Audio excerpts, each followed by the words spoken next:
All right, let's get into it. Donald Trump is back in the United Kingdom, and believe me, this isn't just another trip across the pond. This is a full-blown state visit, his second one, and that alone is making history. So, what's really happening behind the handshakes and the royal parades? Let's break it down. If you're new here, I'm Andrew Meet Rich. I used to work inside a state-run media outlet, saw how stories were twisted to fit the narrative, and I walked away. Now I'm independent. I speak freely, and I tell you what really matters. And to keep this channel independent and free from outside influence, I rely on your support. If you believe in what we do here, please hit that like button, subscribe, and maybe consider becoming a sponsor. It means the world and allows me to bring you the unfiltered truth. So the presidential plane, Air Force One, touched down at Stansted Airport on the evening of Tuesday, September 16th. Waiting on the tarmac to greet Donald Trump and his wife, Melania, was none other than the British Foreign Secretary, Yvette Cooper. From there, it was off to the US ambassador's residence in London for the night. Trump was quick to play the part of the statesman, saying, "Many things here warm my heart," and calling King Charles III his long-time friend. It all sounds very cordial, doesn't it? But hold on, because the official welcome and the public's welcome are two very, very different things. The agenda is packed with royal pageantry. On Wednesday, September 17th, Trump is scheduled to meet with the heir to the throne, Prince William, and his wife, Catherine.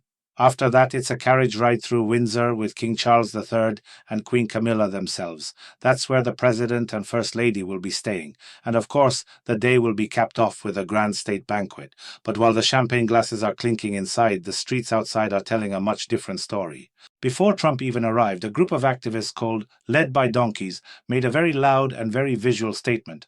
They projected a massive photograph onto the tower of Windsor Castle itself.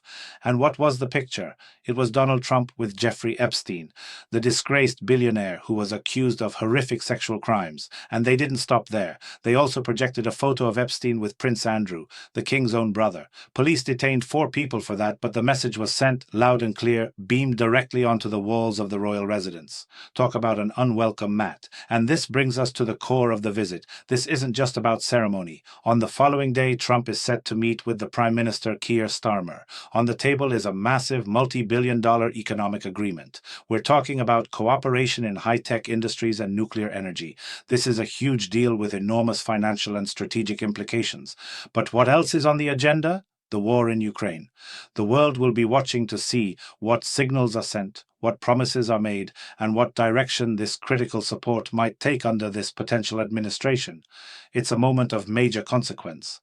If you're finding this analysis valuable, do me a favor and hit that subscribe button so you don't miss future updates. What makes this visit so extraordinary is that Trump is the first US president in history to be honored with a second state visit to the United Kingdom. He himself called it a great honor. His first was back in 2019, during his initial term in office, but the controversy that followed him then has only grown. A major protest demonstration against Trump is already scheduled for Wednesday evening in London. So you have this incredible split screen, the official narrative of honor and friendship playing out inside the palaces, while a public narrative of outrage and rejection unfolds on the streets. This is more than just a visit, it's a reflection of the deep divisions of our time. And that's where we are now, watching these two worlds collide, the world of diplomacy and billion-dollar deals, and the world of public anger and protest. What happens next will have ripple effects far beyond the shores of Britain.